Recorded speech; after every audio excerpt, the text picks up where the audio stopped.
저희가 지난 시간에 거짓 선지자와 참 선지자에 관한 이야기들을 했습니다.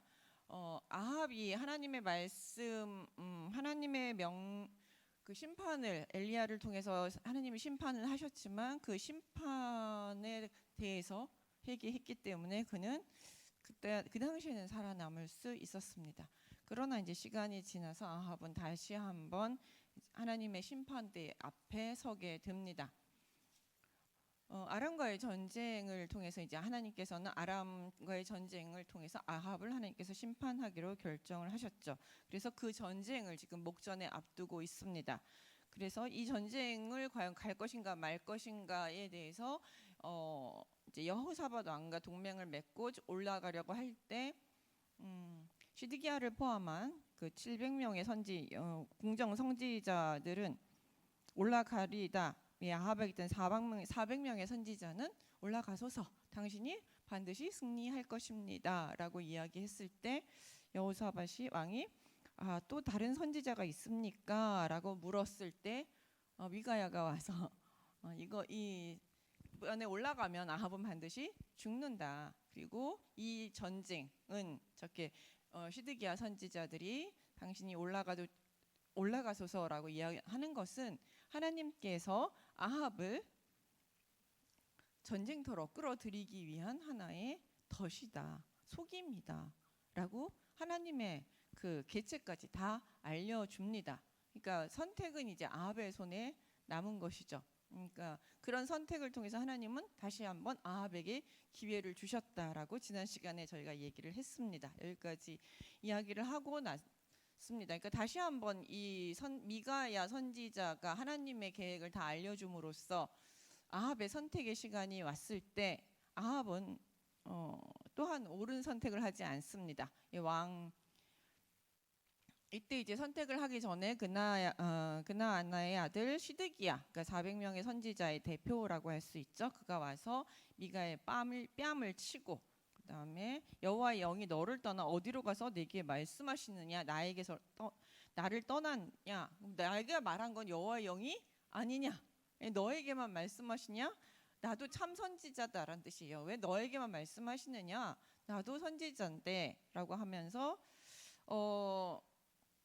누가 참 선지자냐, 내가 참 선지자냐, 네가 참 선지자냐, 이 논쟁이 여기서 이제 이 시드기야가 지금 한 거죠. 내가 한 것도 맞다, 내 말이 더 맞다. 그러니까 미가야는 내가 골방에 들어가서 숨는 그날에 누구의 말이 맞는지 정말 알게 될 것이다 라고 하면서 자신이 했던 몰매를 맞든 비난을 받든 왕이 화를 내든 미가야 선지자는 한 발도 물러서지 않고 자신의 예언이 맞다고 이야기를 주장을 합니다. 예, 그 날이 임하면, 하나님의 심판의 날이 임하면 누구의 말이 맞는지 우리는 확실히 알게 될 것이다. 그러니까 결국 내 말이 맞다라고 미가야는 다시 한번 강력하게 주장을 합니다. 그러니까 그렇게도 한 발도 물러서지 않는 미가야를 보면서 아합은 이제 화를 내죠. 그러면서 미가야를 잡아 감옥에 집어 넣어놓고 그에게 내가 올 때까지, 무사히 돌아올 때까지 고생의 떡과 고생의 물을 먹이라라고 얘기했는데, 이 고생의 떡과 고생의 물은 이제 죄수들에게 주는 그 양식인데요. 죄수들에게 줄 때 죽지 않을 만큼만 주는 양이에요. 그 하루에 한 끼일 수도 있고, 그다음에 아주 조금, 그래서 죽지 않을 만큼의 물과 죽지 않을 만큼의 떡을 주면 양식을 줘서 생존만 시켜라. 그래서 내가 돌아오는 것을 미가야가 보게 만들라. 왜 죽이지 않았느냐면 네가 틀렸고 내가 옳았다. 하나님은 나를 지지하신다라는 것을 보여주기 위해서 미가야를 살려만 놔라라는 거죠. 살려만 놔라 이렇게 하면서 이제 옥에 가두게 됩니다. 가두라고 명령하니까 미가야는 그럼에도 불구하고 끝까지 왕이 참으로 평안히 돌아오시게 될진데 여호와께서 나를 통하여 말씀하시지 않으셨으리이다. 만약에 당신이 진짜로 평안히 돌아오신다면 하나님은 나를 통해서 말씀하시지 않았을 것이다. 그냥 시드기야 그 선지자들이 말하는 것 거기서 끝났을 것인데 내가 당신의 통해 나를 통해서 하나님께서 당신이 죽을 것이라고 말씀하셨기 때문에 당신들은 무사히 돌아오지 못할 것이다 당신은. 그러면서 이제 마지막으로 백성들아 들을지어다라 그래요. 너희 백성들아 들을지어다. 지금 이게 공개적인 자리에서 한다. 성문 앞에서 지금 벌어진 공개적인 장소에서 시드기야와 미가야가 이제 선지자 누가 참 선지자인가 예언을 이제 하고 있는 장면이거든요. 그러니까 여기서 다시 한번 이 장면은 그 갈멜산의 전투와 비슷한 모습을 가지고 있습니다.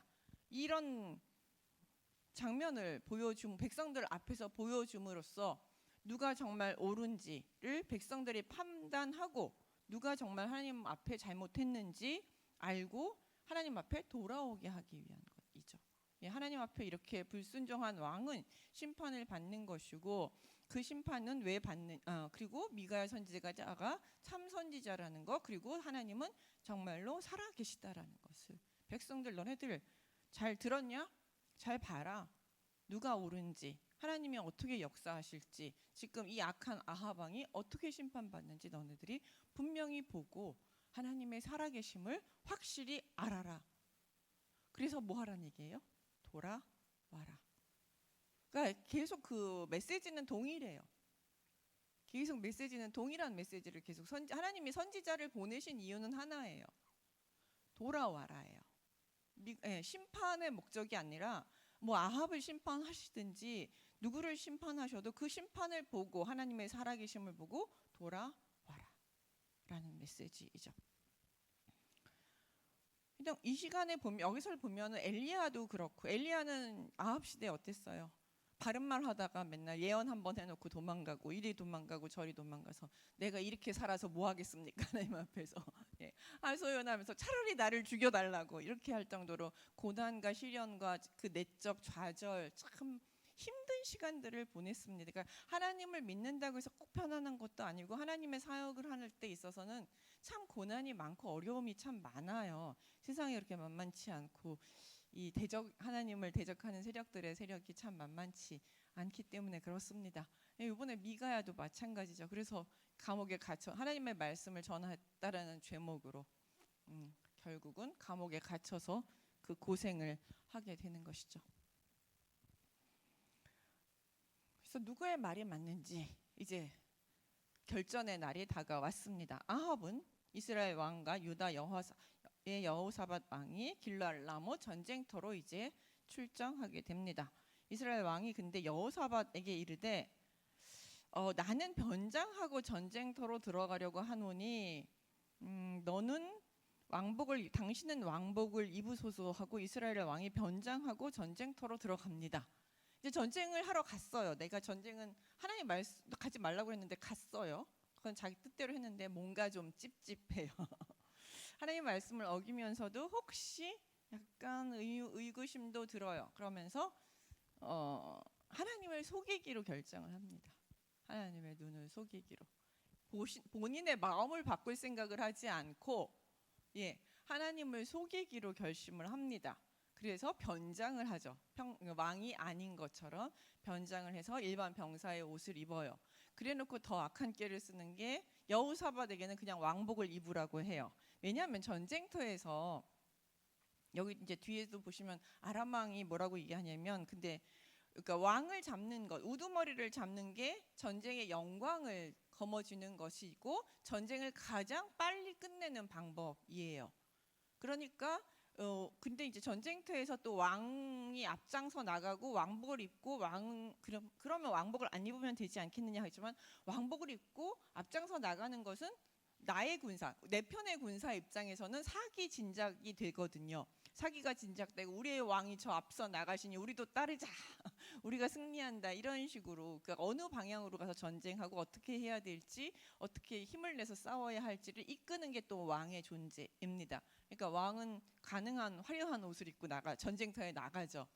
내가 왕이다. 아니면 내가 장군이다. 뭐 이런 식의 표시를 하면서 나갑니다.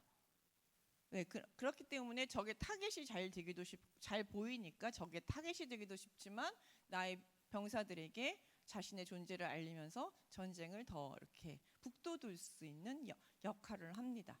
근데 이제 아합은 자기는 이제 적의 타깃이 될지도 모르겠다는 생각을 하니까 그 미가엘 말이 아무래도 마음에 걸리니까 변장을 하되 여호사밧 왕에게는 당신은 왕복을 그냥 입고 가소서. 그러니까 타겟을 누구로 만들겠다는 거예요. 참 얍삽하게도 여호사밧 당시 그 사람을 타겟으로 만들겠다라고 생각하고 당신은 그냥 가소서라고 얘기를 하는 거죠. 이렇게 속이려고 했습니다.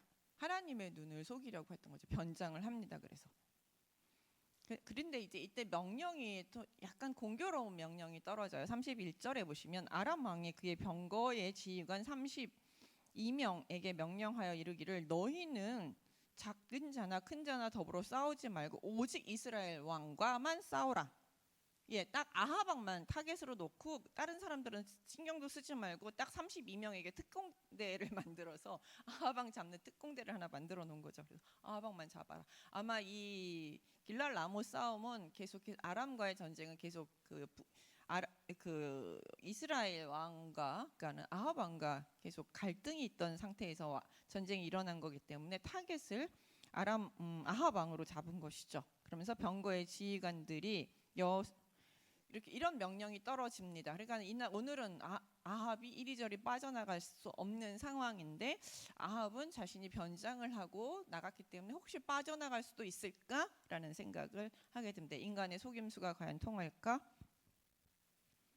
그래서 병거의 지휘관들이 여호사밧을 보고 그들이 이르되 이가 틀림없이 이스라엘의 왕이라 하고 돌이켜 그와 싸우려고 한즉 왕복을 입은 여호사밧을 보고 저가 왕복을 입었으니 이스라엘 왕이다라고 하면서 아합 왕의 계획대로 정말로 여호사밧을 쫓게 됩니다. 그래서 쫓아서 그를 거의 죽이려고 하는 그 상황이 되었을 때 여호사밧이 소리를 지릅니다. 큰 소리를 지르는데 여기 이제 지르다라는 단어가 짜아크라는 단어예요. 이제 제가 이 단어는 아마 꽤 많이 썼을 거예요. 다른 표현으로 하면은 부르짖다. 라는 이게 소리를 지르다라는 표현이지만 다른 표현으로는 부르짖다라는 표현이에요. 이 부르짖다라는 표현은 사사기나 그다음에 그 전쟁 장면에서 어려운 장면에서 항상 등장하는 단어죠. 괴로울 때, 너무 고통스러울 때, 죽음이 임박했을 때, 위기의 상황에서 하나님의 도우심을 구할 때 주로 사용하는 단어가 짜아크라는 단어입니다.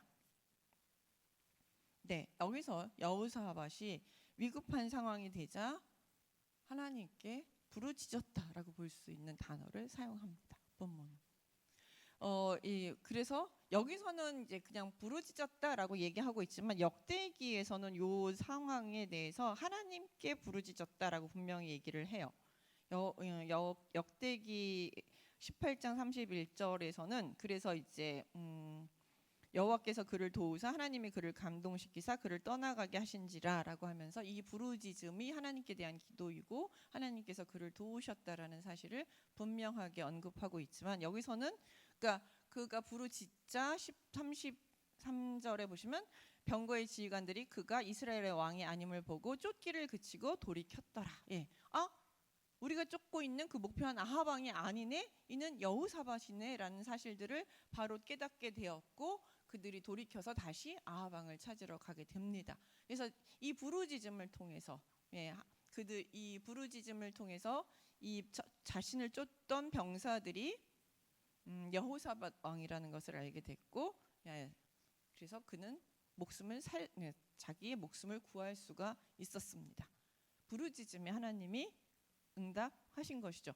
왜냐하면 이 여호사밧 왕은 뒤에 보시면 선한 왕으로 평가가 되고 있어요. 그의 아버지 아사 왕을 따라서 그가 하나님 보시기에 선하게 행동했다라고 평가를 받고 있고, 앞에서도 아합 왕과 전쟁을 하기 전에도 400명의 예언이 뭔가 미심쩍으니까 좀 더 새로운 예언이 없겠습니까? 전쟁을 나가기 전에 하나님께 먼저 물어봐야 되지 않겠습니까? 하면서 늘 하나님 앞에서 그렇게 신실하게 살려고 했던 왕입니다. 그렇기 때문에 위급 상황에 부르짖었고 하나님께 부르짖었고 부르짖음에 하나님께서 응답하신 거죠. 그래서 위급 상황을 맞이했을 때 이 여호사밧은 살아날 수 있었습니다. 동일한 전쟁터에서.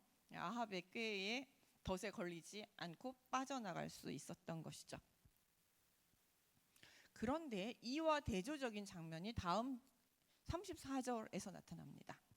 여호사밧은 살아났는데 한 사람이 무심코 활을 당겨 이스라엘 왕의 갑옷 솔기를 맞춘지라. 예, 왕이 그 병거가 갑자기 근데 이렇게 자기가 군사 옷을 입고 돌아다니는데 갑자기 누군가가 어떤 적의 병사가 화살을 쏩니다. 근데 그 화살이 공교롭게 이 가슴에 있는 갑옷의 솔기 사이를 뚫고 들어옵니다. 갑옷이라면 이렇게 뚫고 들어가기가 어려운데, 왜냐하면 쇠비늘 같은 걸로 만들어져 있거나 철사 같은 걸로 만들어져 있기 때문에 화살은 좀 덜 쉽게 뚫지는 못합니다. 근데 그게 하필이면 솔기 사이로 뚫고 들어와서 피부 안으로 들어온 거죠. 그래서 장기나 이런 것들을 건드리게 됩니다. 솔기 사이라는 얘기는 두 가지 의미가 있어요. 하나는, 그러니까 지금 여기서 보시면 우연히 한 사람이 화살을 쏴서 그것이 우연히 솔기 사이로 화살이 들어올 수 있는 확률이 얼마나 될까요?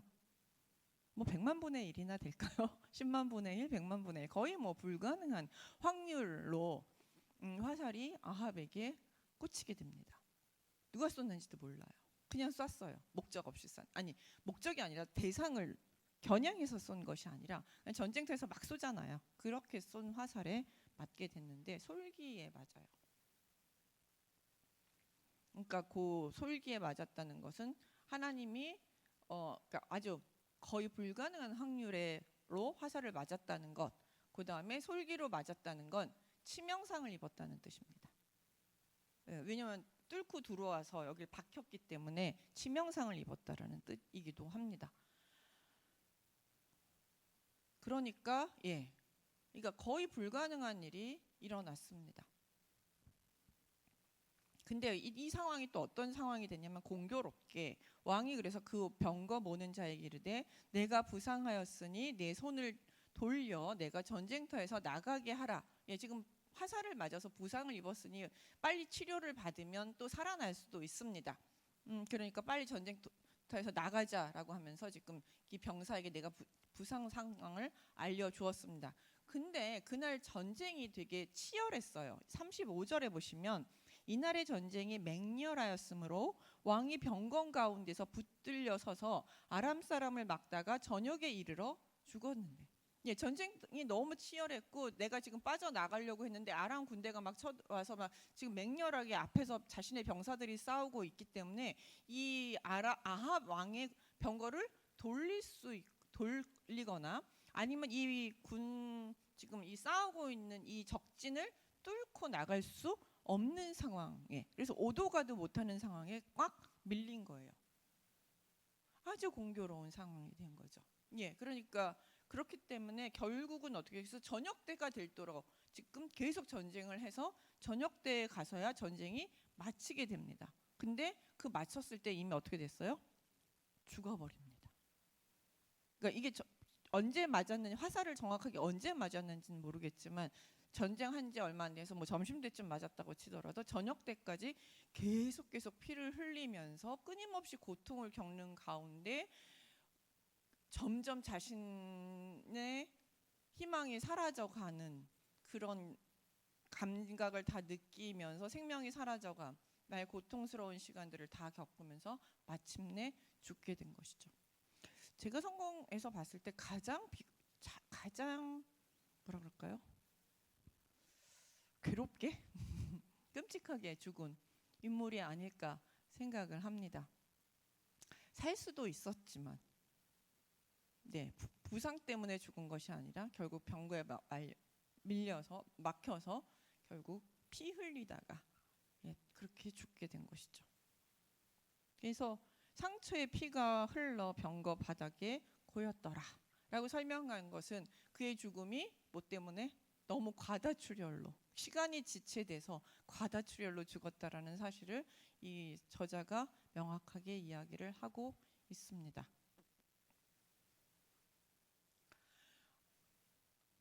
아합은 자기가 하나님을 속일 수 있을 줄 알았어요.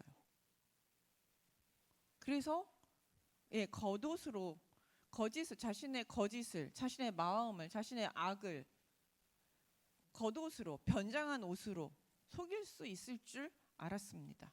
그러나 하나님의 눈은 너무 정확하십니다. 병사들 사이에 숨어 있는 아합을 발견하시고 그를 감싸고 있는 옷 솔기 사이도 하나님께서는 뚫으시는 분입니다. 거기들 찾아내서 하나님께서는 뚫으십니다.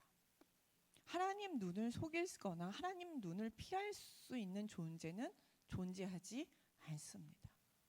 내 마음에 있는 깊은 내 생각, 나의 죄악들, 내가 잘한 것, 내가 못한 것, 내가 숨기고 싶은 나의 모든 치부도 하나님께서는 알고 계신다라는 것이죠. 내가 아무리 겉으로 치장하고 아닌 척하고 감추고 사람의 눈을 속이려고 하지만 하나님은 절대 속지 않으세요. 때로는 내가 나를 속이기도 해요. 나는 정말 그런 사람이 아니다라고 나를 속여요. 다른 사람의 눈뿐만 아니라. 그러나 하나님은 절대 속지 않으신다는 거죠.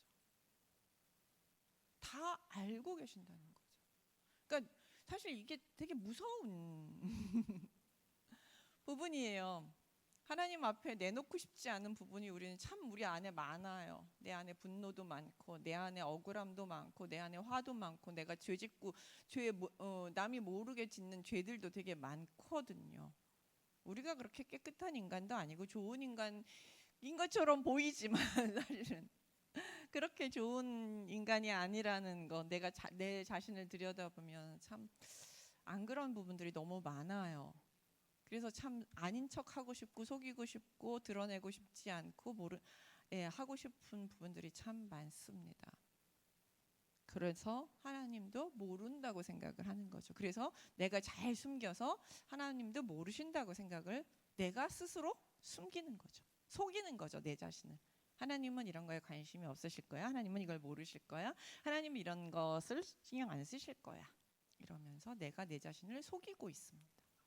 아합처럼 병사의 옷을 입으면 다 숨을 수 있을 거라고 생각했지만 하나님은 절대 속지 않으십니다. 그리고 하나님은 절대 본인이 계획하신 것을 인간의 속임수 따위에 넘어가지 않으시고 본인이 계획하신 대로 그대로 진행하시는 분이라는 것입니다. 너무나도 정확하시고 너무나도 치밀하시고 너무나도 하나님께서는 정확하게 우리의 모든 것을 알고 계십니다. 이런 하나님 앞에 우리가 할 수 있는 게 뭐가 있을까요? 불꽃 같은 눈 앞에서 피할 수 없는 우리가 할 수 있는 게 뭐가 있을까요? 그럼 나 죄 때문에 다 죽어야 할까요? 아니에요. 제가 미리 말씀드렸죠. 계속 선지자를 통해서 말씀을 통해서 기도를 통해서 우리에게 말씀하십니다. 야, 너 숨겨봤자 소용없어. 야, 너 그렇게 모른 척 해봤자 소용없어. 그거 얘기해주고 계셔요. 너 그거 잘못이야. 그거 문제가 있는 거야. 그건 아니야. 그건 하나님이 내가 보기에 너 그거 그렇게 하지 마. 라고 말씀하신다는 거죠. 내가 말씀을 읽을 때 깨닫기도 하고 기도를 통해서 깨닫기도 하고 누군가의 말을 통해서 내가 깨닫기도 합니다. 하나님께서 계속 그런 말씀을 하셔요. 그럼 어떻게 해야 돼요? 그거를 빨리 하나님이 숨기지 말고 이걸 빨리 내놓고 뭐 하라는 얘기예요? 회개하라고 말씀하시는구나. 하나님이 나에게 은혜를 주시려고 이걸 깨닫게 하시는구나. 하나님, 정말 부족합니다. 내가 별거 아닙니다. 그러니 하나님 용서하여 주시고 저를 용서하여 주십시오. 그리고 하나님 저를 회복시켜 주십시오. 내 마음속에 이런 악한 생각들이 이런 나쁜 생각들이 자꾸 들어오는데 하나님 도와주십시오. 성령의 은혜로 내 마음속에 은혜가 가득 차 이런 생각들을 더 이상 하지 않고 은혜로 이 모든 어려움들을 해결할 수 있도록 하나님 도와주십시오. 이 모든 일을 해결하실 분은 하나님이십니다. 내가 할 수 없는 부분에 대한 나의 분노들 그거 하나님께 맡깁니다. 내가 하나님께 그 일을 맡기니 하나님께서 하여 주시고 저에게는 은혜만 주시옵소서. 내가 막 신경 쓴다고 해서 그 문제가 해결되지 않아요. 그거 압니다 하나님. 그러니까 그 문제 하나님 손에 맡기니 하나님 그 문제 맡아주시고 제 마음속에 풀고 있던 그 모든 불안은 하나님 용서해 주시고 하나님 저 마음에 평안을 주옵소서, 은혜를 주옵소서. 저희들이 기도해야 될 부분은 바로 이 지점인 거죠. 저희들 죄를 모든 걸 다 알고 계시기 때문에 하나님 앞에 서기가 너무 부족하고 창피하고 하지만 그럼에도 불구하고 하나님은 우리를 불쌍히 여기시는 분이거든요. 우리를 사랑하시는 분이고 또한 우리를 참 측은하게 여기시고 불쌍하게 여기세요. 하나님 보시기에 우리가 참 어떻겠어요, 그렇죠? 내가 내 자신을 봐도 어떨 때는 참 불쌍한데 하나님 보시기엔 얼마나 참 불쌍하겠어요. 예, 나는 또 어떨 때는 막 나는 씩씩하다, 나는 불쌍하지 않다, 나는 세상에서 제일 잘났다 이게 또 하나님 보시기에는 다 불쌍한 인생, 거기서 거기인 인생인 거죠. 뭐 하나님 앞에서 우리가 그렇게 뻗들 필요가 있겠습니까? 하나님 불쌍히 여겨 주시옵소서. 하나님 은혜 내려 주시옵소서. 제가 제 자신을 숨기지 않게 하옵소서. 하나님 은혜 주셔서 제가 제 잘못들 다 깨달을 수 있게 하여 주옵소서. 하나님한테 숨기고 싶은 죄들도 하나님 앞에 고백할 수 있게 하여 주시옵소서. 그리고 제가 이렇게 고백할 때 하나님께서 이 문제 해결해 주시고 또한 저의 마음에 은혜 또한 허락하여 주옵소서.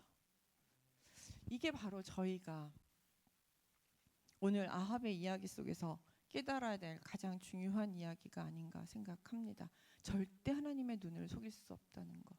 우리는 우리 자신을 속여도 하나님을 속일 수 없다는 것. 그렇기 때문에 우리가 하나님의 은혜를 더욱더 구할 수밖에 없다라는 것. 하나님의 음성에 귀 기울여야 한다는 것.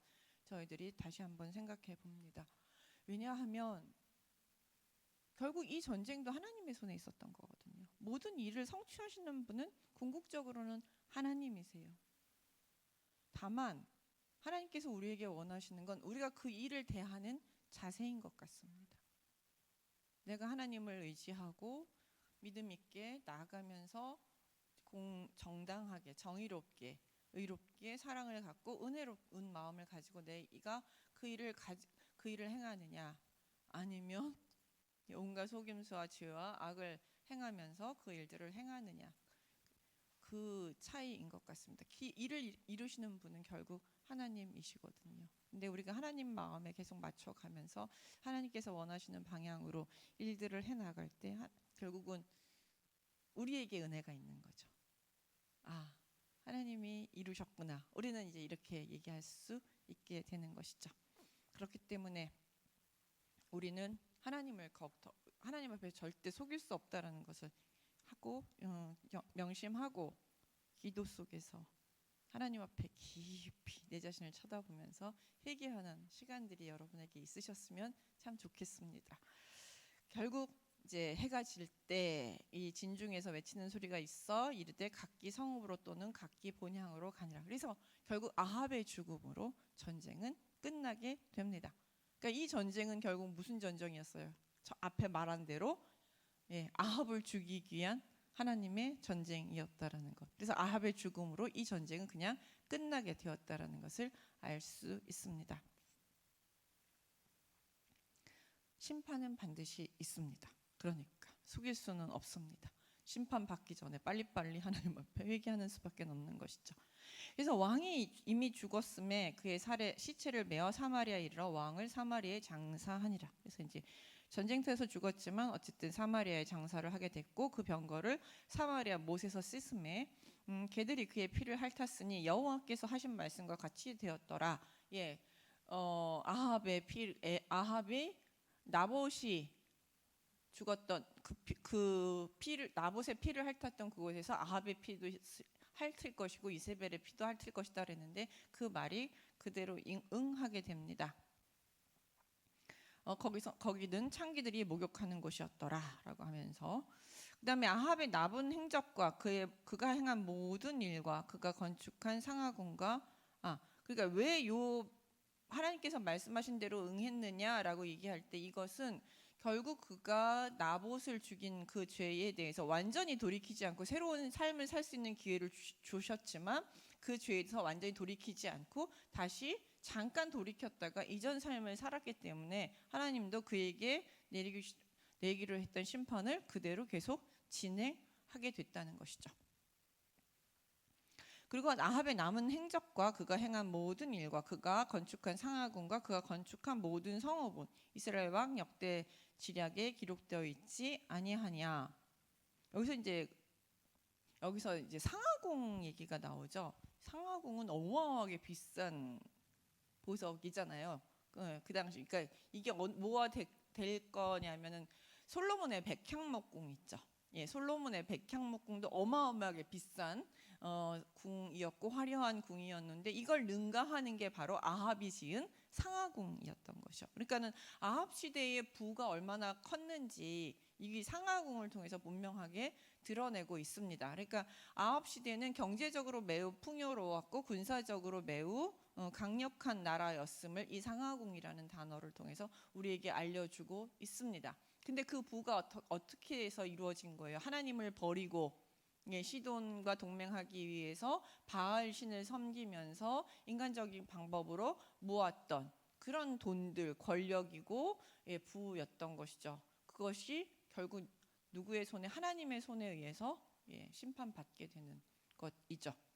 그러니까 아무리 상하궁을 지어놓으면 뭐 하나요? 이렇게 하나님의 심판대 앞에서 섰을 때 아무런 힘이 없는 것을요. 그러니까 하나님은 딱 하나를 보신다는 거죠. 하나님 앞에 신실했는가 아닌가. 그것이 하나님 보시는 기준입니다. 이렇게 해서 이제 아합이 그의 조상들과 함께 자매 그의 아들 아하시야가 대신 왕이 됩니다. 그리고 이제 나머지 부분은 이제 여호사밧 왕과 그다음에 그 다음 아하시야 왕에 대한 이야기인데, 사실 여호사밧 왕에 대해서는 이제 그다음 왕 여호사밧 아까 아합과 같이 전쟁했던 왕인데 아버지 상당히 오랫동안 나라를 다스리게 됩니다. 실질적으로 통치한 기간은 한 33년 되고요. 공식적으로만 한 25년 됩니다. 왜냐하면 아버지에 이어서 한 5년 정도 다스렸고 아들이 왕이 됐을 때도 한 3년 정도 통치를 했기 때문에 앞뒤로 이렇게 한 8년을 더 다스려서 이스라엘 왕 중에서 상당히 오랫동안 다스린 왕입니다. 그러니까 즉 하나님 앞에 신실했기 때문에 하나님이 주신 평화를 누리면서 오랫동안 왕위를 지켰던 왕인데, 이 사람의 가장 특이점, 가장 좋았던 것은 아사처럼 여호와 앞에서 정직하게 행했어요. 여호와 앞에서 정직하게 행했는데 다만 아쉬운 거는 산당을 패하지 아니했어요. 그래서 산당을 패하지 않았기 때문에 백성들이 아직도 산당에 가서 제사를 드리고 분향하는 일들이 벌어지게 된 것이죠. 그러니까 왜냐하면 산당이 남았다는 것에 대해서 아사 왕까지는 잘했다. 산당은 못 부셨지만 아사 왕은 그 제단 모든 이 우상을 없앴기 때문에 참 잘했다라고 칭찬받았어요. 근데 똑같이 산당은 없애고 그러니까 우상 숭배는 안 하는데 산당이 남아 있는 것에 대해서 여호사밧은 잘못했다고 잘못했다는 비난을 받고 있습니다. 왜 그럴까요?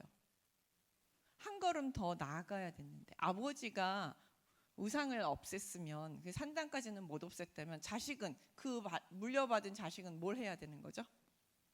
산당까지 갔어야죠. 산당을 없애는 데까지 나갔어야 됐는데 아버지가 거기서 딱 멈춰서 더 이상의 발전이 없었기 때문에 여호사밧에 대해서는 산당이 남아 있었다. 그래서 결국 백성들이 이 제사를 드리고 분향하게 됐다라고 하면서 부정적인 표현들을 하게 됩니다.